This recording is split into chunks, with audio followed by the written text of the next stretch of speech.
Se në gjithë shkrimet e mia shihni që unë e kam cilësuar me kohë, kam thënë ky është minut korridorësh. Njeri që kërkon të futet gjithkund, gjej një brim të futet dhe këtë po bën. Dhe sot po mundohet brenda Shqipërisë, mundohet gjej atë hapësirë ligjore për t'u shmangur ligjit, por nuk i shmanget dot. Ja, po themi nga momenti që Trumpi ka dhënë ato urdhë 90 ditor, ja do shkoka deri në mars, ku do shkoj pastaj? Automatikisht është i rënë. Mua më vjen keq, e ritheksoj, që duhet ndërhyjnë ndërkombëtarët për të na zgjidhur hallet tona se si jemi zot i zgjidhim vetë. Ky është problemi jon. Por që do ta zgjidhin, nuk e diskutoj që do ta zgjidhin. Dhe e kanë të zgjidhur, jo do ta zgjidhin, por e kanë të zgjidhur. Sepse në asnjë vend të botës një kryeminist që ka zëvendës kryeministin të pandehur, e mban zyrë dhe qëndron vetë në zyrë, nuk jep dorëheqjen absolutisht asnjë. Dhe Rama jo pa qëllim pastaj nxorri atë teorinë e famshme të Republika Prokurorëve. Republika Prokurorëve ishte pikërisht për t'i rënë ndesh apo për të kundërshtuar ato që Amerika kërkonte, pra drejtësi. Zoti Merkoçi, do kalojmë edhe te pjesa e Edi Ramës në raport me drejtësinë dhe rasti Belinda Ballugut, po të ndalemi pak nuk është çështja e Belinda Ballugut. Ai kur tha, deklaroi që në Shqipëri po vendoset Republika Prokurorëve, e kishte për prokurorët e SPAK, pra e kishte për Amerikën. Nuk ka lidhje me Belindën, pare. Po të ndalemi me veten e tij, sepse ai e di shumë mirë se ka edhe dosja me Gonikalosh edhe në Shqipëri, dhe ai ka frikën. Ose pret nga momenti në moment t'i vi flethirja, ati i ka ardhur. Unë jo pa qëllim e kam thënë para 7 muajsh, kur i thashin ma lexosi çka ka ardhur Zafi, çfarë shkruan Zafi në tavolinë që ke. Patjetër. Ai gjithë lojën po e lum për veten e vet. Me Belinda Ballugun kuptoni dhe je, po ja u them më troç, nuk di se si t'ja u them. Nëse Rama shkarkote Belinda Ballugun, plaste lufta rrugës. Pra këtu është problem konfliktual ndërmjet dy grupeve të them. Nuk ka lidhje me SPAK-un, nuk ka lidhje me drejtësinë fare. Zoti Merkoçi, të përqendrohemi sërish te pjesa e mesazhit të ambasadës amerikane, ku në fund të mesazhit thekson se ne ndajmë angazhimin ton për të luftuar kriminalet që dëmtojnë qytetarët e vendeve tona, kërcënojnë kufit tan dhe cënojnë sigurinë tonë kombëtare. Çfarë do të thotë konkretisht ky mesazh? Do të thotë atë që kur bën non grata atë shenjë, çai ky sheu, çai ishte ai. I Sinaloas.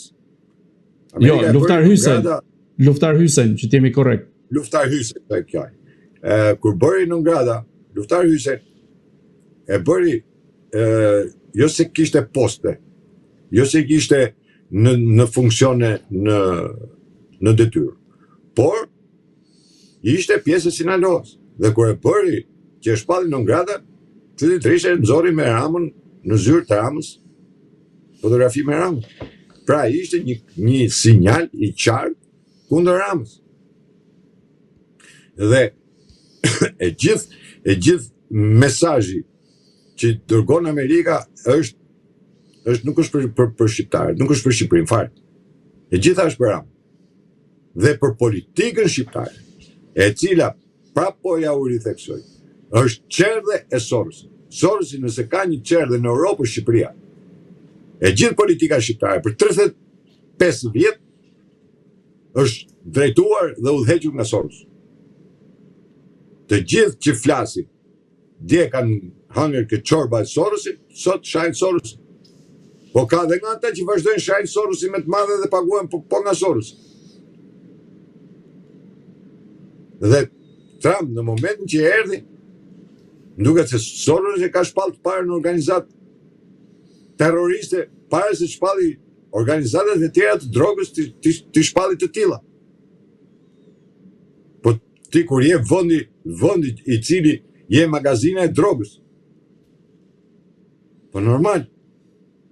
Dhe prandaj thash ky kur e shpalli atë Republika e prokurorëve, e shpalli si kundërvënie karshi Amerikës, për t'i thënë që këtu, dhe qofse e keni vënë re, thot, i mbushet mendin një prokurori, lëshon një urdhër arresti dhe ti duhet arrestohesh. Po prokurori nuk ka lut mend që të dhe plus pastaj që prokurori do ta çojë në gjykatë. Se është gjykata që vendos, nuk vendos prokurori. Prokurori vërtet po urdhën, po e vendos gjykata. Por nuk ka lut mend që prokurori bën një urdhër kot. Pa fakte pa. Po si mundet ti je i zhytur këmbë kokë në korrupsion, në drogë, në pastrim parash, në tradhti kombëtare. Rama është në tradhti kombëtare, në genocid që ka bërë për Shqipërinë. Se ka bërë shpopullim. Ke fal troje. Ke shit vendin, e ke coptu vendin, e ke shit. Dhe tashmë ti bë këtë gjitha dhe ty duhet të lënë, sepse pas ke një mandat deputeti, se të ka votu populli s'ka votu për Hajdut ty. Populli ka votu që ti të ecësh edhe ta rregullosh këtë vend. Populli s'ka thënë që unë t'jap mandatu që të vjedhë, që të shkatrosh Shqipërinë. Që ta shpopullosh Shqipërinë. Zoti Merkoçi, dhe këti janë lëvizje kundër politikës amerikane. Dhe çuditërisht, politika jonë nuk është në linjën e politikës Trump. po pikërisht në këtë rast. Politika shqiptare nuk është në linjën e politikës Trump. Pikërisht duke mbetur te kjo logjikë, përveç se është adresuar publikisht si mesazh nga ana e ambasadës amerikane, a mendoni se këtë mesazh e kanë dërguar edhe vetë kryeministit Edi Rama shumë kohë më parë, apo ja kanë bërë të qartë tashmë se si janë raportet mes tij dhe Shtetet Bashkuara të Amerikës? Mandatin e tretë Yuri Kim i ka dërguar një mesazh nga Departamenti i Shtetit Ramës për të thënë që ndërhiqëm me të butë.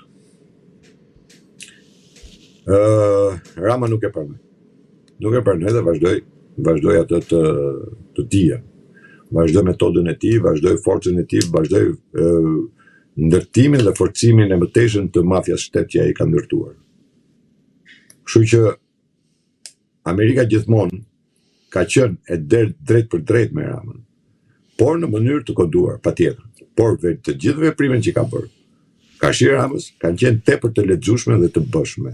Pavarësisht se politika jonë, thash edhe një herë, ka ndjekur politikën e Sorosit për 35 vjet, prandaj jemi edhe në një vend në tranzicion.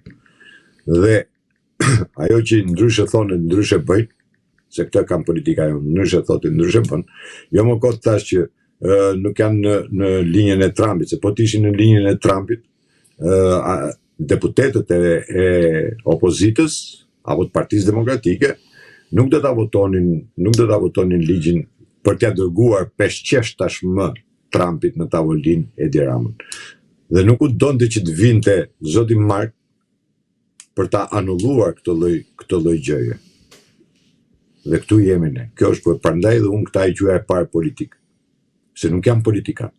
Ta janë parapolitik, janë pazarxhin. Dhe vetëm se qenë ka bordi paqes aty, justifikohen se është bordi paqes i Trump. Po pra, është bordi paqes i Trump dhe ti duhet dërgosh një njeri i cili të përfaqëson me dinjitet, po jo një njeri që është i lidhur me krimin e organizuar, me drogën, me korrupsionin, me para, dhe ti duhet t'ia çosh Trumpit peshqeshën në tavolinë. Nuk është kjo politika e Amerikës. Dhe nuk je në krahun e Amerikës në momentin që ti voton një ligj me emrin e Edvin Ramës. Qoftë kryeministër. Asnjë nga ata deputet. Turpë tyre që e votuan. Turpë tyre që e votuan atë ligj. Zoti Merkoçi, po,